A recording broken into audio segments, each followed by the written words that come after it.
Assalamualaikum warahmatullahi wabarakatuh. Alhamdulillahirabbil alamin hamdan katsiran kama amar.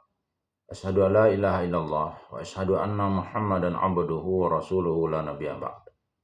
Allahumma shalli wa sallim ala hadzal nabiyil karim wa ala alihi wa ashabihi ajmain.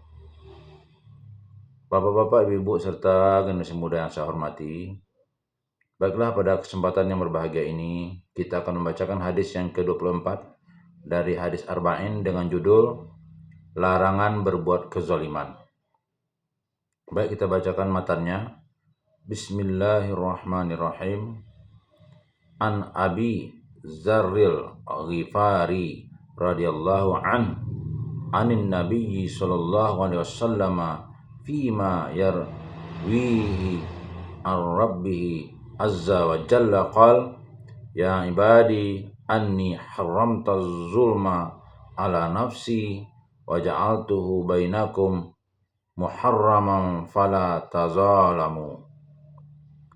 Ya ibadi kullukum dhallun illa ma hadaitu fastahduni ahdikum. Ya ibadi kullukum ja'i'un illa man at'amtuh fastat'imuni ut'imkum.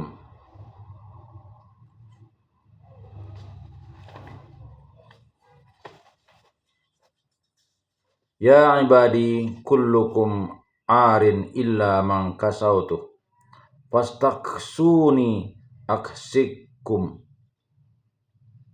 Ya ibadi innakum mukhti'una bil-laili wan-nahar wa ana aghfiru dzunuba jami'a fastaghfiruni aghfir lakum. Ya ibadi innakum lan tablughu durri fatadurruni walan tablughu naf'i fatanfa'uni. Ya ibadi law anna awwalakum wa akhirakum wa insakum wa jinnakum kanu ala atqa qalbi rajulin wahidin minkum ma zada zalika fi mulki syai'a. Ya ibadi law anna awwalakum wa akhirakum wa insakum wa jinnakum kanu ala afjari qalbi rajulin minkum ma naqasa dzalika fi mulki syai'a. Ya ibadi law anna awwalakum wa akhirakum wa insakum wa jinnakum qamu fi sa'idin wahid fasa'aluni fa'atitu kullu wahidin mas'alatahu ma naqasa dzalika mimma 'indi illa kama yanqusul mukhitu idza udkhilal bahr. Ya ibadi innama hiya a'malukum wahsiha lakum thumma waffikum iyyaha faman wajada khairan falyahmidallahi wa man wajada ghaira dzalika fala yalumanna illa nafsah. Diriwayatkan dari Abu Dzar Al-Ghifari radhiyallahu dari Nabi sallallahu alaihi wasallam mengenai apa yang diriwayatkan dari Rabb beliau atau hadis qudsi, bahwa dia berfirman, wahai hamba-hambaku, sesungguhnya aku mengharamkan kezaliman atas diriku dan aku jadikan kezaliman itu diharamkan di antara kalian, maka janganlah kalian saling menzalimi. Wahai hamba-hambaku, kalian adalah orang yang sesat kecuali orang yang aku beri petunjuk. Karena itu mohonlah petunjuk kepada aku, maka aku akan memberi petunjuk kepada kalian. Wahai hamba-hambaku, kalian adalah orang-orang yang lapar kecuali orang yang kuberi makan. Karena itu mohonkanlah makan kepadaku, maka kalian akan kuberi makan.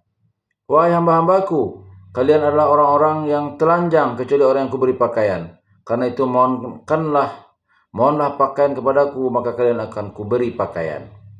Wahai hamba-hambaku, sesungguhnya kalian adalah orang yang berbuat salah pada malam dan siang hari. sedang aku memberi ampun dosa-dosamu semuanya. Karena itu mohonlah ampun kepadaku, maka aku akan mengampuni kalian. Wahai hamba-hambaku, sesungguhnya kalian tidak akan mendatangkan mudaratku hingga kalian bisa berbuat mudarat kepada aku, dan kalian tidak akan mendatangkan manfaatku hingga kalian dapat memberi manfaat kepada aku. Wahai hamba-hambaku, andai orang yang paling awal hingga orang yang paling akhir dari kalian, manusia dan jin, semuanya memiliki ketakwaan sebagaimana ketakwaan seseorang yang paling bertakwa di antara kalian, maka hal itu tidak akan menambah sedikit pun dalam kerajaanku. Wahai hamba-hambaku, andai orang yang paling awal hingga orang yang paling akhir dari kalian, manusia dan jin, semuanya menjadi penjahat sebagaimana seseorang yang paling jahat di antara kalian, maka hal itu tidak akan mengurangi sedikit pun dari kerajaanku. Wahai hamba-hambaku, andai orang yang paling awal hingga orang yang paling akhir dari kalian, manusia dan jin, semuanya berdiri di salah satu permukaan bumi, lalu semuanya memohon kepadaku dan aku pun mengabulkan permintaan mereka masing-masing, maka hal itu tidak mengurangi apa yang ada di sisiku kecuali sebagaimana berkurangnya air lautan yang menempel pada jarum bila dimasukkan ke dalam lautan. Wahai hamba-hambaku, sesungguhnya amal-amal kalian aku akan menghitungnya untuk kalian, dan aku akan menyempurnakannya pula untuk kalian. Karena itu, barang siapa yang memperoleh kebaikan, maka hendaklah ia memuji kepada Allah, dan barang siapa yang memperoleh selain itu, maka janganlah ia mencela kecuali terhadap dirinya sendiri. Hadis ini diriwayatkan oleh Imam Muslim dalam kitab Al-Bir bab Tahrimuz Zulm nomor 2577. Keutamaan hadis. Hadis qudsi ini penuh berkah dan amat penting. Di dalamnya berisikan dasar-dasar yang fundamental dalam Islam dan berbagai masalah furuk serta adab-adabnya. Imam Nawawi dalam kitabnya Al-Adhkar menyebutkan bahwa Abu Idris Al-Kaulani apabila akan mengucapkan hadis ini duduk bersimpuh untuk menghormatinya. Imam Ahmad Ibnu Hanbal berkata, penduduk Syam tidak memiliki hadis yang lebih mulia daripada hadis ini. B. Penjelasan kata dalam hadis. Haramtaz zulm, aku mengharamkan kezaliman. Secara bahasa, kezaliman sendiri mempunyai pengertian menempatkan sesuatu bukan pada tempatnya, bisa karena melampaui batas atau melakukan sesuatu tidak berdasarkan kebenaran. Kezaliman mustahil bagi Allah Subhanahu wa taala, maksudnya Allah tidak memiliki sifat tersebut. Dol artinya orang yang sesat, yaitu orang yang lalai di syariat sebelum diutusnya para rasul. Illa ma hadaituh, maksudnya kecuali orang yang aku beri petunjuk dan taufik dengan ajaran yang dibawa oleh para rasul. Fastahduni, karena itu mohonkanlah petunjuk kepadaku. Sa'id wahid secara harfiah berarti suatu tempat, sedangkan sa'id itu sendiri bermakna permukaan atau tanah atau bumi, sebagaimana yang terdapat dalam Al-Quran. Maka bertayamumlah kamu dengan tanah yang baik atau suci. Quran surah An-Nisa 43. Al-mukhit atau jarum. Uhsiha lakum, maksudnya aku akan menghitungnya untuk kalian dengan ilmuku dan malaikat pencatatku. Wafikum iyaha, maksudnya aku akan menyempurnakan balasannya untuk kalian di akhirat. C. Pemahaman atau pelajaran dalam hadis. 1. Definisi hadis qudsi.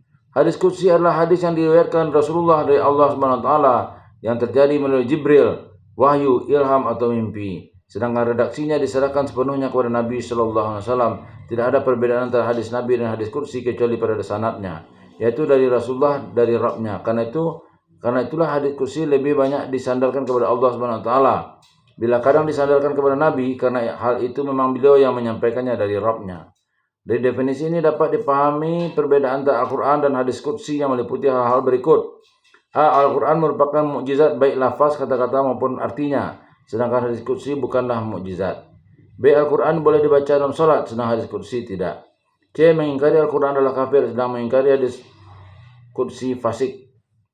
D. Al-Quran baik lafaz maupun maknanya dari Allah Subhanahu wa taala, sedangkan hadis qudsi hanya maknanya saja dari Allah, sementara lafaznya dari Nabi sallallahu alaihi wasallam. Al-Quran tidak boleh diriwayatkan dengan maknanya saja, sedang hadis qudsi boleh.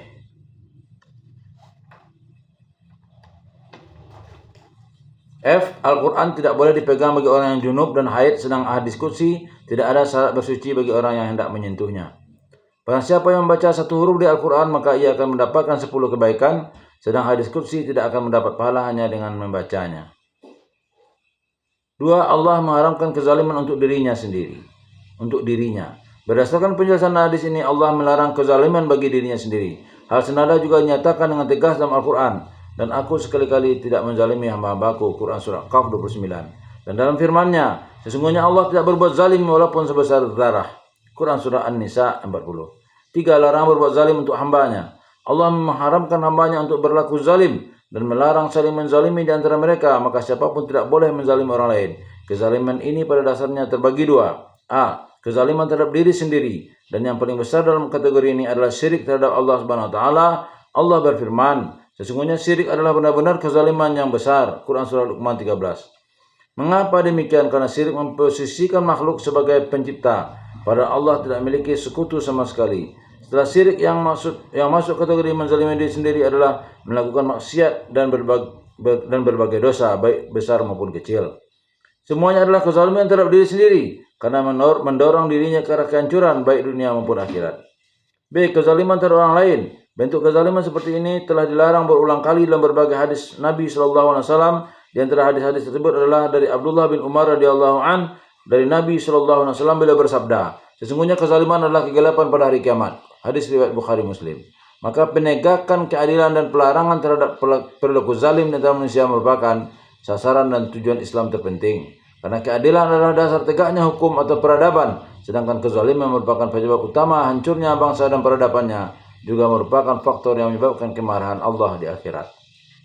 4. Selalu merasa butuh kepada Allah. Untuk mendapatkan kemaslahatan dan menolak mafsadah, baik di dunia maupun akhirat, setiap makhluk sangat memerlukan Allah Subhanahu wa taala. Mereka sangat butuh hidayah Allah dan rezekinya di dunia, juga sangat membutuhkan rahmat dan pengampunannya di akhirat. Dengan menampakkan rasa perlu dan butuh tersebut, seorang muslim akan dekat dengan Allah Subhanahu wa taala melalui dua perasaan itu. Seorang muslim juga bisa dilihat kebenaran ubudiyahnya yang setidaknya akan tampak melalui 3 indikasi berikut. A. Selalu memohon kepada Allah, karena dia sangat senang jika ada hambanya yang memohon dan menampakkan rasa butuhnya kepadanya, menyangkut berbagai macam kemaslahatan baik yang berhubungan dengan dunia yang meliputi makanan, minuman, papan, sandang, maupun perkara akhirat. Juga meminta hidayah dan pengampunan. Dalam sebuah hadis disebutkan, siapa yang tidak meminta kepada Allah, maka Allah akan marah kepadanya. Karena itu mintalah masing-masing dari kalian kepada Rabb-Nya dalam semua kebutuhannya, bahkan hingga masalah tali sandal yang putus sekalipun. Hadis riwayat Tirmizi. B. Senantiasa memohon hidayah. C. Mematuhi Allah dengan total, yaitu dengan menaati semua perintahnya dan menjauhi semua larangannya.